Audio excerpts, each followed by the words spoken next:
આપ જોઈ રહ્યા છો વાત્સલ્યમ સમાચાર, હંમેશા સત્યની સંગાથે।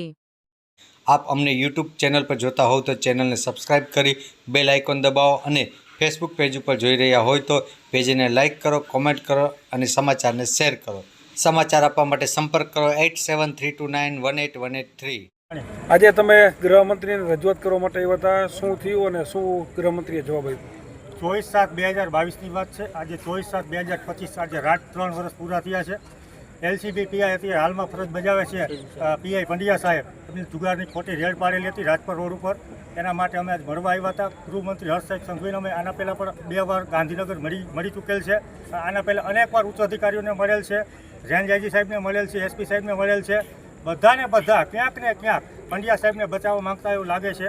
માત્ર ને માત્ર કમ્ફર્ટ હોટલ અને અમારા કારખાનાનું ખાલી 8 કિલોમીટરનું અંતર છે, તો 1 મહિનામાં એ પીઆઈ ગોહિલ સાહેબને સસ્પેન્ડ કરવામાં આવે છે અને 2 મહિનામાં જેલને હવાલે કરવામાં આવે છે।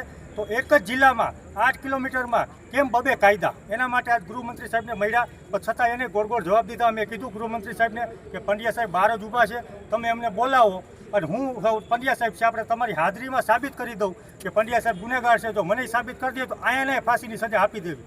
તો ગૃહમંત્રી સાહેબ કે જોઈ લેશું, તમને અઠવાડિયા પછી બોલાવી। બધા માત્ર ને માત્ર ગોળ વાતું કરે છે, કેમ કે ક્યાંક ને ક્યાંક પંડ્યા સાહેબને બચાવવાની વાતું છે। બીજા પીઆઈને સસ્પેન્ડ કરી અને જેલના હવાલે કરવામાં આવે છે, એક પીઆઈને પ્રમોશન કરી એલસીબીના પીઆઈ તરીકે બેસાડવામાં આવે છે। તો આનાથી મોટી ગુંડાગર્દી કઈ હોય? આપણા કાંતિભાઈ ધારાસભ્ય અને આપણા ગૃહમંત્રી હર્ષ સંઘવી પણ ત્યારે સસ્પેન્ડ કર્યા, ત્યારે કહેતા હતા કે કોઈ પણ ચમરબંધીઓને છોડવામાં નહીં આવે। તો સાહેબ તમે આ ચમરબંધીઓને કેમ તમે પ્રમોશન આપો છો? મારો કહેવાનો મતલબ એ છે, તો એક બાજુ તમે એમ કહો છો કે ચમરબંધીને છોડવામાં નહીં આવે અને એક બાજુ તમે એને એલસીબી એ ડિવિઝનમાંથી ફરજ બજાવતા એમાંથી પ્રમોશન લઈ એલસીબી પીઆઈ તરીકે બેસાડો છો। તો કઈ રીતે તમારો કાયદા અને કઈ રીતનો તમારો ન્યાયતંત્ર છે? અમે આ ન્યાય માટે આવ્યા હતા, અમારો કેસ ચાલે છે, અમે લડવાના છે, અમે છેલ્લા શ્વાસ સુધી લડવાના છે। અને અમને અનેકવાર પંડ્યા સાહેબની પૈસાની ઓફર પણ એવડી આવી છે, અમે આજે પૈસા નથી લીધા અને કાલે પણ નથી લેવાના। અમે આજે અમારો ન્યાય નથી વેચવાના, કાલે નથી વેચવાના।